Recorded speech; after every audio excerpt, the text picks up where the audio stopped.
Hello, good morning everyone. I'm Congresswoman Sewell and I'm so excited to be here in Tuscaloosa, right here at the McDonald Hughes Community Center for our 14th annual job fair.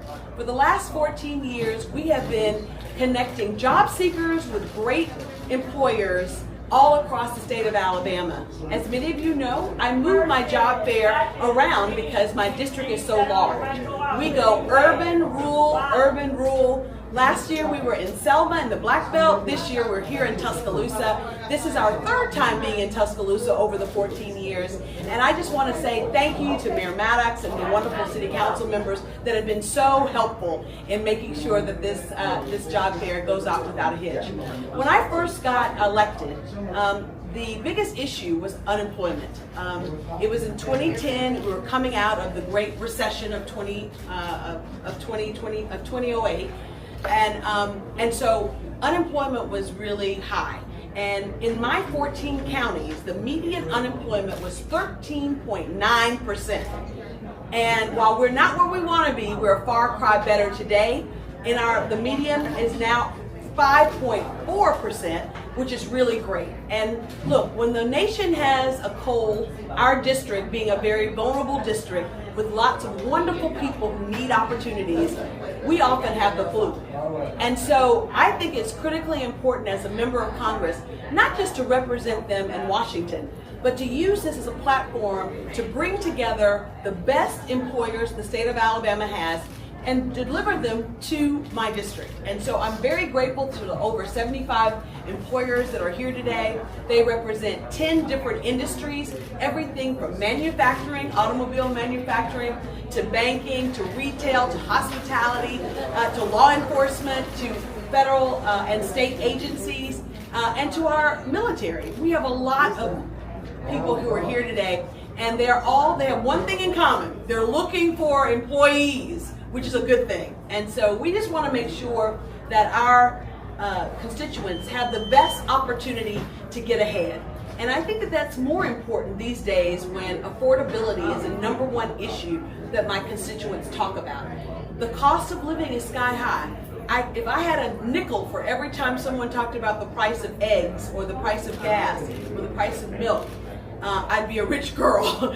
But I think that it's really important that that as a member of Congress, that we do all that we can to help elevate our constituents, giving them the resources they need and the opportunities they need to be their very best. And I grew up in this district, as many of you know. I grew up in the Black Belt of this district, and I know what's possible from this district with resources and opportunities.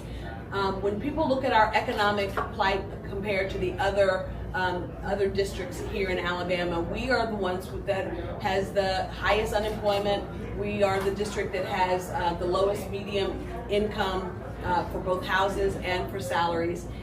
And we're doing something about it. I just want my constituents to know that I'm honored every day to represent them, and whether that's fighting to get Golden Dragon to Wilcox County, which was 350 jobs in the poorest county in the state of Alabama. We did that 6 years ago, and I did that with the help of both the federal government and the state.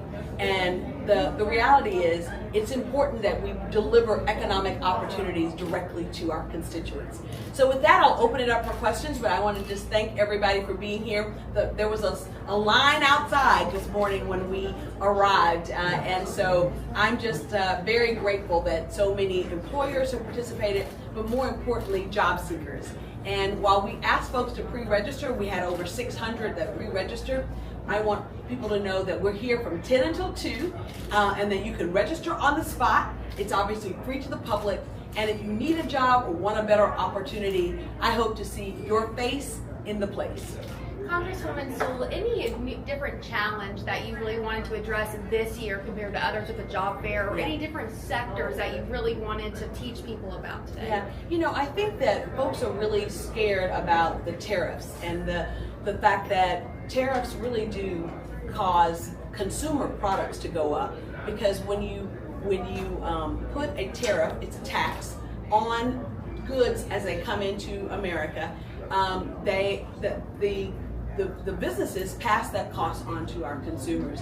So there are a lot of folks that are really worried that the cost of cars will go up because of this, that the price of everything in Dollar Tree, I mean, it's no longer Dollar Tree. They should call it $1.50 Tree, because I think that the the average cost is $1.50, not $1. And so there are great concerns that we are causing a trade war. And look, I represent my district on the House Ways and Means Committee. I'm on the subcommittee on trade. We are tracking this. We are making sure that we're doing everything we can. I know that tariffs, when targeted, are a good thing. Targeted tariffs will help us with helping our steel industry and other industries that are being taken advantage of by China and others. I can understand wanting to impose tariffs with respect to goods and services in America that we want to make sure stay made in America and helping American workers. But I think that the shotgun approach that we seem to be living through causes uncertainty. And I've had small business roundtables around my district, whether that's in Tuscaloosa or in Birmingham or in the Black Belt, and the small businesses are also being hurt. I talked with a toy store owner who has to place his order right now for Christmas, and unsure what the price will be of some of those items that are coming in from abroad. And I can understand their fear, and so I will do everything I can to make sure that this administration is doing targeted, focused tariffs, and I think that all of us are just concerned when the president says one number one day and another number another day. It just causes mass confusion, not just for American companies, but for those countries abroad, many of whom are our allies and are our major trading partners. So affordability is the number one issue that so many of my constituents are focused on, and people want better opportunities because they need more money in order to just survive. So whether it's the cost of housing, the cost of groceries, the cost of automobiles, people are really focused on affordability. And so I hear it, and I want to make sure that they are getting the best economic opportunities that they can. And so in this day and age when people apply online and it's very apersonal, to have 75 or more employers, some of the biggest employers in the state of Alabama, right here under one roof, is an opportunity that I really hope my constituents will take full advantage of. We've seen lots of folks come through today. I hope they bring their resume and that they're dressed for success, and that's how we get better opportunities and better jobs. How does a job fair like this help mitigate the economic challenges? Yeah, I think that part of my job is to connect job seekers with employers. It's a pretty powerful platform to be someone's member of Congress. I know folks think that that means only in Washington, but it also means I represent them right here in Tuscaloosa, Alabama, and I want to make sure that Tuscaloosa and surrounding communities have every opportunity to get good jobs. And so I believe that having it here in Tuscaloosa will reach not just Tuscaloosa, but Hale County, Greene County, parts of Jefferson County. I was on the radio in Jefferson County outside of Bessemer, and I got lots of callers who said that they were going to come from Bessemer and Fairfield right here to Tuscaloosa because they see this as a great opportunity to get a good job. So we will continue to do this. This is a promise, a campaign promise that I made and that I'm delivering on every year, that I'm so grateful to represent Alabama's 7th district. How does changing your job fair from rural places to urban places help see the unique challenges? Yes. Well, by moving our job fair around, our district is the largest district geographically in the state of Alabama. So to get from one end of my district to another end of my district is about 5.5 hours. Okay. And so I think it's really important that we meet our constituents where they live. And so sometimes people can't come to a job fair in Tuscaloosa or in Birmingham. So by having the job fair come to them in the Black Belt, they will travel the 20-30 minutes to a city in the Black Belt to attend the job fair. And there's no greater feeling for me over these last 14 years than to be stopped by one of my constituents while I'm grocery shopping, and they tell me about the job that they got or the job that their son or daughter got from one of our job fairs. And you know, I can't make people hire folks, but I can tell you that the number one complaint that I hear from employers is that there are not enough people to hire. So by giving an opportunity to have employers in one place and job seekers connecting, they can make that connection right here today from 10 until 2. We're going to be at McDonald Hughes at the Community Center from 10 o'clock to 2 o'clock today. And I just really hope that people take full advantage of it. And so far we've seen a wonderful representation, cross-representation of folks from Tuscaloosa and surrounding places attend this job fair. Have you seen an increase for this job fair compared to in the past? Well, you know, obviously sometimes the crowd is not as big in the Black Belt. But you know, the reality is that I want to deliver the services directly to my constituents where they live and where they can take advantage of it.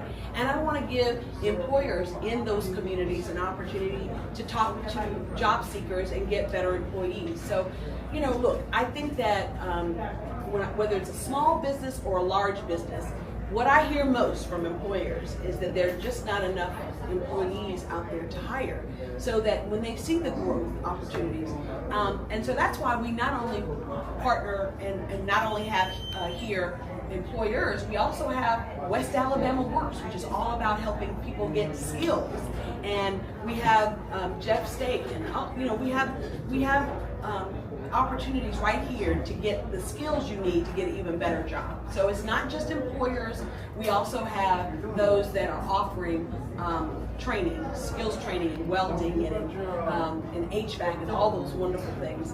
I just remember that when I went back to my high school reunion, the person who got the best employee, the most successful, was not Terri Sewell, who was a member of Congress, but somebody who owned an HVAC company that hired folks in Selma and in Birmingham and in Montgomery. So these are great paying jobs that support our families, and so I just want to promote all opportunities across the board and give people under one roof an opportunity to get better skills, to get better jobs, and to get better benefits and more money in their pockets for their families and themselves. So it's a great way to do that, and I will continue to do that. And what's interesting is that over the years I've had other members of Congress come and come to see our job fair and see how we put it on because they've heard how successful it is.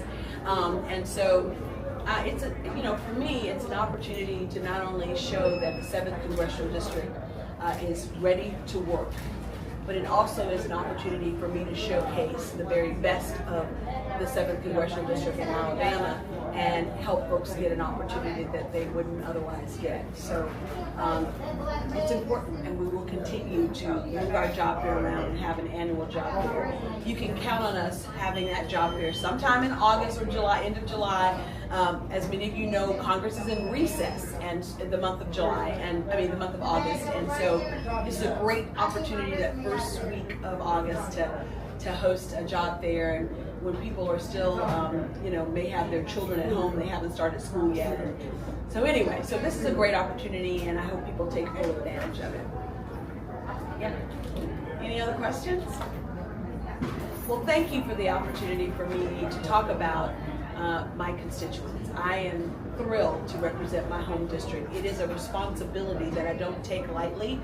Growing up in the rural part of this district like I did, I know how important the people are in all of the communities that I represent. And so often neighbor helping neighbor is how we get ahead in rural parts of our district. And that same is true in Tuscaloosa and Birmingham and larger parts.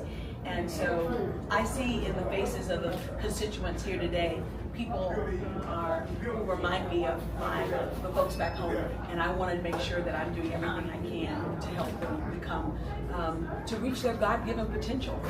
And so I'm looking forward to the rest of the day. I stay at the job fair all day long, and I think people are surprised when they see me walk around, but I am here to represent Alabama's 7th Congressional District, and the very best of 7th Congressional District constituents are here from Tuscaloosa and surrounding communities, need a better opportunity and are looking for better jobs. So we're here.